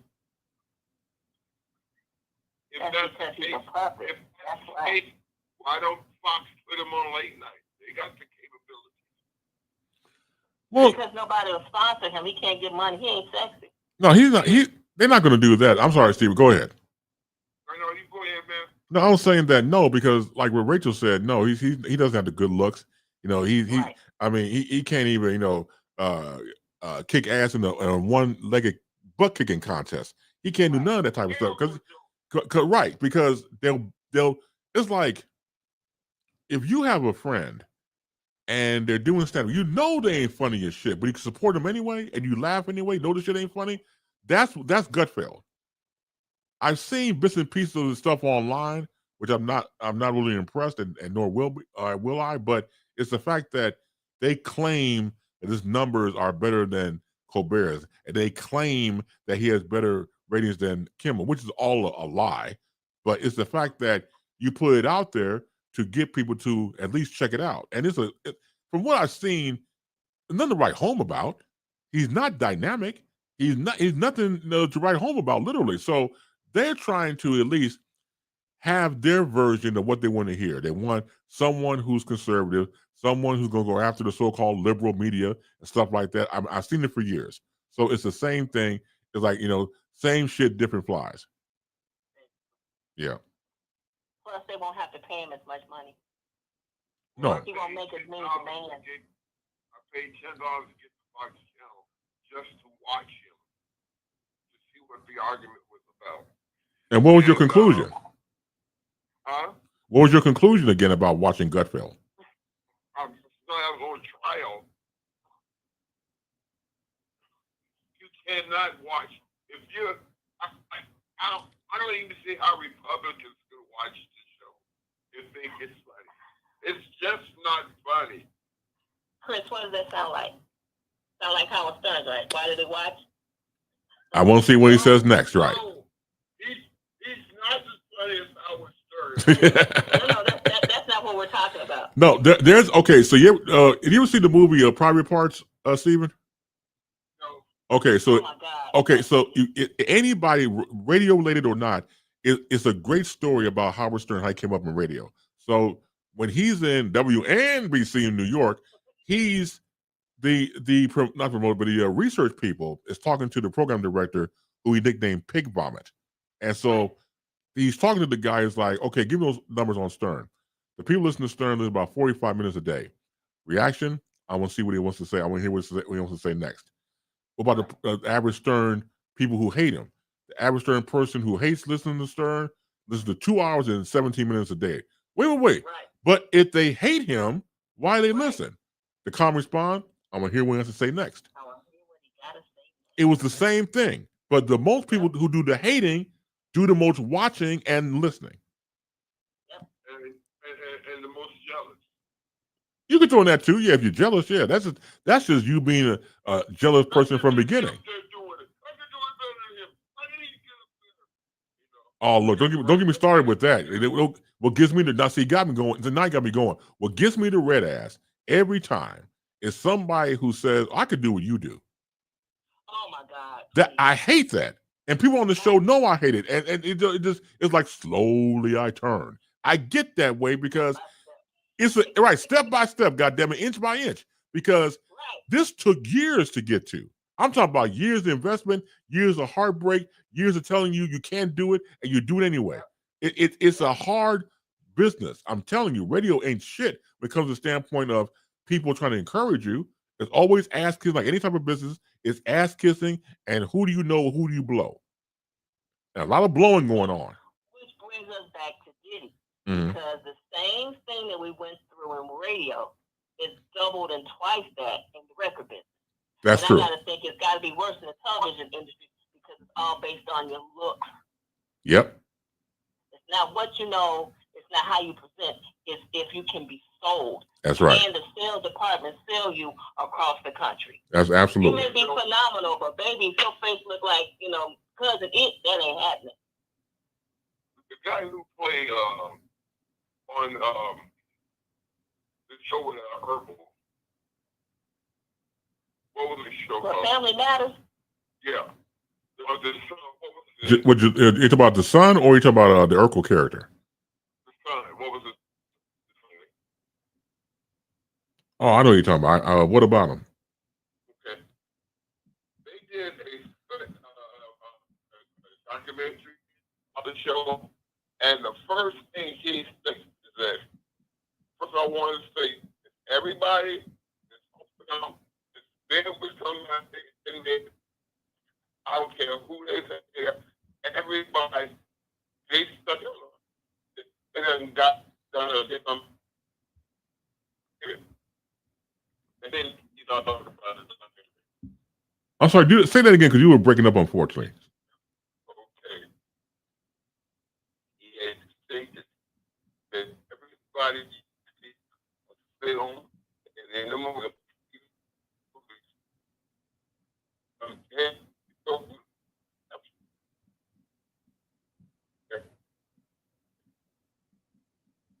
They say what fun they have. Everybody had to lay down with somebody to get through the break. Mm. And then he talked about because the girl in the show. Yeah, so that they get rid of. Okay. Now, real quick, the one that went upstairs and never came back. Yeah, that one. Yeah, that one. Yeah. So the one who played the son was Darius McCray. Right. Yeah. You know, the other show that did disappear was, don't you? What show was that? My Wife and Kids. Oh, Damon Wayans. Yeah. Yeah. Claire, they came out of the steps and said, wait a minute. I actually liked that show. It was a good show. Him and Tisha Campbell. It was a really good cast. You can watch over that, and which I do. Over again. You know when that show jumped the shark for me? When Junior got his girlfriend pregnant. Oh my God. I was like, okay, we're back on that again. So that's why I stopped watching. Why? I did not like the stereotypical black teenager getting a black girl pregnant. I've seen it too many times before. Cosby said, and you see what happened to Lisa Bonet because of that. Yeah. No. That's not what got her. That's not when it got her canned. It was the movie Angel Heart, and it came out. Which came first, the chicken or the egg? Was it Angel Heart or was her being pregnant with Lenny Kravitz's child? Angel Heart. Yeah, Angel Heart I think came first. Angel Heart came first. But I think that was the reason why a different role was created to get her off the Cosby Show. Exactly. And then go and do another show, and then that way that'll be the companion piece with the Cosby Show. When I used to watch, like most people, when A Different World came on, her character was not strong. It was very weak, and I wanted to be strong because she's the lead. I mean, for all I'm concerned, it was an ensemble cast, but Dwayne Wade and Willie, those people I liked. Those people I gravitated towards outside of her being the main character. So when she left, I think the show got better. It did. Yeah. But I think that was by design. Again, yeah. If you don't kiss the Illuminati ring, you're going to get got. It wouldn't surprise me. But then you know what? I found out so Kadeem Hardison and Jasmine Guy appeared on The Breakfast Club one time. Oh, I saw that. And Jasmine Guy mentioned about how the director at the time, wasn't Debbie Allen, the one before Debbie Allen, used to verbally abuse Lisa Bonet. Yep. Like berate her all the time in front of the cast, and even when they had an audience to film in front of, she would abuse her verbally all the time. Yep. Whoever the director, whether he or she. Huh? So say that again? I'm sorry, you keep breaking up. But again, you look at the. I'm sorry, say that again? I said she was where it was at the child because she was nowhere grown from that series. You know what? She really had a lifeline to come back in general. She didn't have to come back, period, on that show. Well, I mean, when you're talking about continuity of the show, Yeah. she kind of technically had to because of the way that they played it. They played it like Denise went off to college or she Right. went off to, Africa and did some charity work. Right. As opposed to her just living in college and just like they did with Sandra. Yeah. We never saw Sandra go to college. We didn't even know she existed. All of a sudden, we got another kid. Right. They could have done her the same way, but I think maybe they had already planned to do a different world. They just kind of expedited because of things that happened. Well, then you got to take. Character week would be an easy way to get rid of her. But they got to take into consideration about Cosby. Of course, him, in his show, he always worked well with children. So you bring in Lisa Bonet and bring in Raven Simone, that character as well, because that way, because all the children were growing up now, and so he needed another child to play off of. It's kind of the parallel universe. So remember, you used to watch the Brady Bunch. Oh my God, Cousin Oliver! When he brought in Oliver, that shit was bullshit. Oh my God! You talking about bringing the show? The Partridge Family. What was that little boy with the blonde hair? I don't know who he was. He was awful too. Yeah, I mean, because again, all the Braves were growing up, obviously, and you bring this little motherfucker, and he just, you talk about we'll never make it. He was glum. He was a live action glum, the Cousin Oliver. I mean, at that point, it's kind of like go ahead and stick a fork in the series and just let it go. Yeah, what about to say, Steven? Oh, I said somebody didn't hear on the Partridge Family. We can always ask you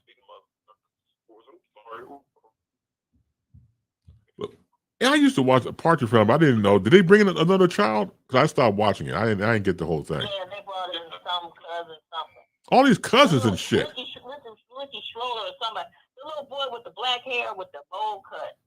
Jesus. Sometimes the kid can't save the show. Tell me about it. Yeah, they.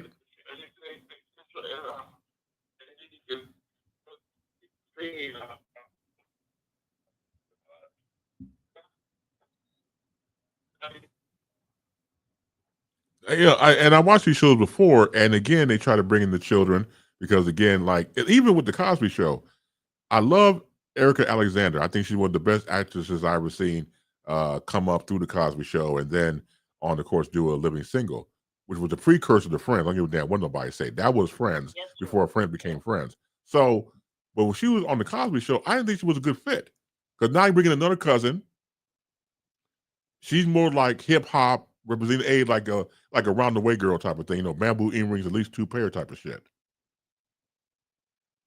I liked her, but I don't think she was a good fit for the show. With her girlfriend Lance and all that. Oh my Yeah. God. Oh my God. Yeah. Well, I think that was a knee-jerk reaction because so many people kept saying that they didn't know anybody who lived that Cosby type of life. Right. It wasn't realistic. I think they just threw that in there to kind of, calm down some of those criticisms. Yeah. I'll go along with that. It was a little bit too late when you think about it. It was like. It was. What was the point? And then you supposed to be hood, but you weren't. No, you wouldn't. No, it was again. I think they were trying too hard. Yeah. Like any show, it has its course, and like any other Cosby show is no different. So it was running out of its course, running out of ideas. The freshness had gone. The new car smell was completely eradicated. So you try different things to keep it going. It just didn't work. So I was so happy for her when she went on to do Living Single. I thought that was great. Same with the actor who played Cockroach. Went on to do Martin. Yeah. And you got to think about it too. It was a really good breakout series for Kim Fields, who, as far as we knew, she was stuck in that 2D role forever. Yeah. She hadn't got that different world. Right. So, I mean, in some instances, you got to think about television now. We don't even have those type of roles where we can look back and say, they grew up with us. Right. All you got is game shows and reality shows. Who wants to do that? Well, because it's cheap to make. It's cheap to produce. That's why all this stuff is on there now, because production costs are way cheap to do a reality show. Well, I mean, it also goes back to the conversation we had about the writer's strike. Yes. It's like, if you don't train people to write original pieces, well, of course they're going to have Marvel Part 16. Yeah. Downton Abbey number 12, woman being so dead in the ground, they still bring that woman back up. Well, see. Yeah, because no disrespect to Maggie Smith. But. Yeah, well, Maggie Smith's the GOAT, but she's still bringing numbers. She has her fan base, fan following, and they keep on. What was Long said? Use me till you use me up. Real quick, Barbara Jean, someone else was calling it. Yeah, I didn't want to get that call, but at the time, so I just let that call ride. But going back to what Rachel was down and having Steven on, up against the clock. But you two are a great surprise coming on, man. I think the both of you coming on. This has been great. Got to do it again. Look, if it wasn't for Diddy, I would have been on my YouTube until 11 o'clock this evening. Right. Steven. So the Dibbler gave me a reason. Okay, that makes sense. Steven, got your last words before we part company? Steven, you there? Okay, maybe he dropped off, but I think he parted. Yeah, but that happens sometimes. But Rachel, this has been great. Shout out to Steven, of course, for calling in, and for you, Rachel. Thank you so much, and I love you more. Thank you for having me. Yes, absolutely. Peace out, people. Have a great weekend. You had the same, not more. I'll talk to you soon. You take care. Holla. Holla. The great Rachel Montgomery calling in. And once again, thanks to Lord Steven for calling in as well. So we're up against the clock. Before we part company, well, thank you all for being a part of this excursion. Of course, we congregate every Friday. That's at 5 p.m. Eastern, 4 p.m. Central, and 2 p.m. Pacific time. All my people that are in the chat and called in, thank you so much for making this program what it is. Have a fantastic weekend. Continue to be safe. Continue to be sound. Continue to be healthy. And most importantly, above anything else, continue to be loved. Long live the peace. Long live the funk. More power to you. As always, keep your head